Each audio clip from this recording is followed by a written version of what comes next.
Where is she? The company's going under. Hurry up. Come quickly. We can't do it without you. That one? We don't need her. I dumped her. Mwahahaha. Dad, it's me. I need your help with something just in case. We were enjoying a company trip in Jackson Hole, Wyoming for 2 nights and 3 days, but trouble arose on the day of checkout. Something was off. I was the only one at the entrance. When I asked the hotel staff about the situation, I was informed of the shocking truth.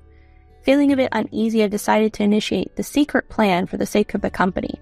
My name is Madison Carter. I'm 25 years old and single.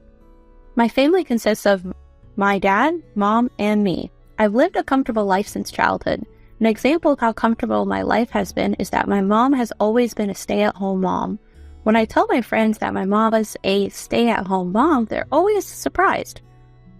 It's probably because stay-at-home moms have become rare in this day and age. On the other hand, my dad's occupation has always been unclear, even when asking him or mom about it. However, when I graduated from college, my parents told me the truth during a family dinner at a restaurant. We've been vague about your dad's job, but the reason we've had a comfortable life is because he's been working hard as an investor. We really wanted to tell you before you started high school, but your mom stopped me. Oh, really? I kind of had a feeling. To be honest, I didn't know my dad was an investor, but seeing him and his sharp gaze when talking about money, economic magazines, news, and the way he handled phone calls, I knew he didn't have a regular job. My parents laughed at my nonchalant response, saying I was definitely their daughter. I laughed along with them. A few years passed since then, and now I work at a certain company. Fortunately, it was a job seekers market in my time, so I could enter any industry. I chose IT because I thought it could be a workplace where women could excel and working from home was possible. That being said, if I were to work remotely for 2 or 3 years after joining the company, I would fall behind my peers and would need to learn the job on my own. So now I go to the office 5 days a week. Actually, my IT company is a traditional sports-oriented company, and today we are on a company trip to Jackson Hole, Wyoming. The hotel in the mountains of Jackson Hole provided a high-quality and well-maintained space that healed our urban hearts. The attendees included managers, and the executives were said to be staying at the company. The managers complained about the executives while getting tipsy.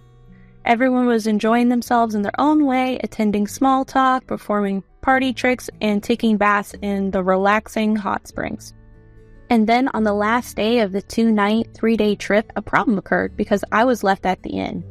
No way. I rushed to the front desk to ask about the status of the group bus, and I was supposed to be aboard. It was already departed. We asked the group leader if there was anyone who missed the bus, but there's no benefit for the hotel staff to lie to me, so there's only one person to blame. Senior, I'll hold the grudge, okay? We got left behind is at the meeting time the director had told me the day before was incorrect. What I heard from the director was we were going to meet at 2 p.m. or 1400. However, according to the hotel staff, the meeting was at 10 a.m. and the bus departure was at 10:30. With no other choice, I decided to call my coworker, Leanne. After the phone rang for a while, an automatic message played. I'm currently unable to answer the call. Please leave a message after the beep. I called her 5 times. 5 out of the 5 times, it was the voicemail greeting on her phone. That means she's probably on the plane and unreachable for a few hours. This is quite a predicament. If I could have had my way, I'd be back by 1 p.m. tomorrow. The reason is I have to attend a company meeting. The president also told me that I must attend tomorrow's meeting. Speaking of which, I wonder if something's up since the president seems so worried. For now, I'll try calling the president next. After the beep. It was the same as Leanne, which was a problem. Just in case, I'll try calling the president one more time. After the beep. It wasn't a hallucination, so I reluctantly leave a message for the president. Mr. President, I apologize due to various circumstances I was left behind on the company trip. There's a chance I might not be able to attend the important meeting tomorrow. It's not my fault. There's nothing I can do. Normally, as a working adult, one should pay out of their own pocket to return. However, that's only when there's negligence on their part. In this case, I'm not at fault. In fact, I'm the one who got set up by my senior, and I want to complain a bit. Now, the problem is the senior who left me behind. I haven't done anything to upset him. That leaves either they simply dislike me or they don't like about me. The answer is probably both. But setting up a trap for me today with the meeting tomorrow, He's only strangling himself. The moment the president notices, there'll be a major panic in the company. Honestly, I'm reluctant to rely on them for such a personal issue, but it might be better to take out all the insurance I can. And so I begin calling the first person I registered in my phone's contacts. Hello? Dad? It's me, Madison. I got a bit of emergency. The company who had just disembarked the plane started boarding the bus and arranged at the airport. While helping female employees load their luggage onto the bus, I caught sight of 3 missed calls and 1 message left on my phone screen. From Madison. Come to think of it, she wasn't there. I immediately played the message left in the voicemail service. Leanne, it's me, Madison. It looks like I was tricked by a senior and left at the hotel in Steamboat Springs. I have an important meeting tomorrow, but it's unclear if I can attend. Can you casually ask the senior why I'm not there? Inwardly, I was puzzled. What the heck was going on? Besides that, despite having an important meeting, Madison seemed surprisingly calm. In fact, I'm more flustered than her upon receiving the news.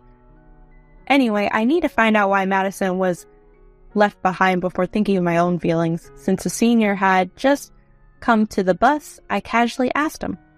It seems like Madison's missing. Oh, her? We left her behind. She must be panicking at the hotel right now. Come on, is this person serious? Sure, he has been tough on Madison lately, but that's because his work quality is worse than hers. And he's laughing about it too? I want to get angry right now, but I try to stay calm and continue the conversation. Sir, Madison mentioned that she had an important meeting tomorrow. What meeting? Is it something I know about? At this point, I felt like our conversation wasn't going well. Could this be a big problem? Sir, I'll check with Madison right away. Senior seemed flustered by my hurry and hesitated with a small voice, their eyes darting around.